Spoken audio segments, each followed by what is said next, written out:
कति एमएम को डायमिटर हो 20 एमएम को डायमिटर हो यो डन्डी कति एमएम को रहेछ 20 एमएम को है यसको ग्रेड पनि लेख्या हुन्छ कति ग्रेड को रहेछ एफी 500 है 500 ग्रेड को एफी 500 एफी 415 हुन्छ नि 500 ग्रेड को रहेछ यो 500 भने के हो यसको है यील्ड स्ट्रेन्थ है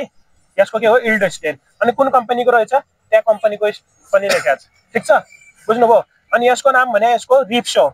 यसको नाम के हो रिप्स है यसको नाम के हो रिप्स है आरआईबीएस रिप्स यसको नाम के हो रिप्स अनि यसको नाम के हो लक्स यसको नाम रिप्स यसको नाम लक्स रिप्स र लक्स लक्स एलओजीएस लक्स यसको नाम रिप्स यसको नाम लक्स रिप्स र लक्स किन प्रोभाइड हुन्छ इन्टरलकिङको लागि है बन्डिङ राम्रो हुन्छ कङ्क्रिटसम्म राम्रो बन्डिङ हुन्छ नि इन्टरलकिङ राम्रो हुन्छ त्यही भएर रिप्स र लक्स यदि रिप्स र लक्स भएन भने त्यो प्लेन बार मानिन्छ है यदि त्यसमा रिप्स र लक्स हुन्छ भने त्यो डिफर्म बार भयो है डिफर्म बार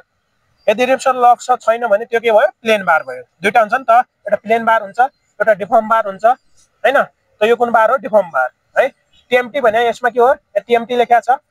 टीएमटी र टोर हुन्छ नि टीएमटी भने थर्मोमेकानिकली ट्रेटेड भनिन्छ है टीएमटी को फुल फर्म के हो थर्मोमेकानिकली ट्रेटेड है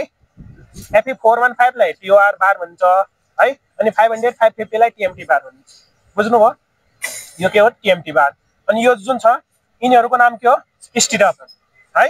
यदि तपाई बीममा भन्नुहुन्छ भने यो स्टिरअपलाई स्टिरअप भनिन्छ है यसको नाम के हो स्टिरअप बीममा यसलाई स्टिरअप भनिन्छ कोलममा टाइज भनिन्छ है बीममा स्टिरअप कोलममा टाइज अनि यो स्टिरअप कति एमएम को डायमिटर होला यो 8 एमएम को है कति एमएम को 8 एमएम को है यहाँ लेखेको छ 8 एमएम को ठीक छ अनि यो स्टिरअपमा यसको नाम के हो हुक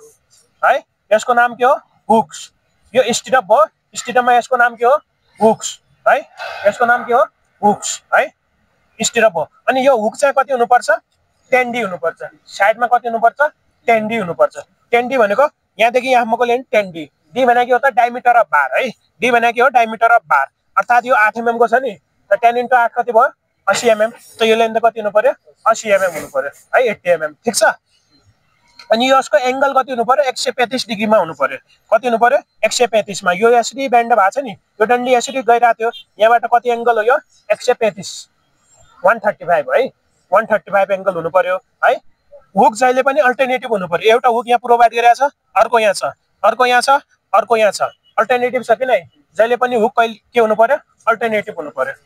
बुझ्नुभयो हुक जहिले पनि के हुनु पर्यो अल्टरनेटिभ हुनु पर्यो है ठीक छ यसको नाम के हो यसको नाम बाइन्डिङ वायर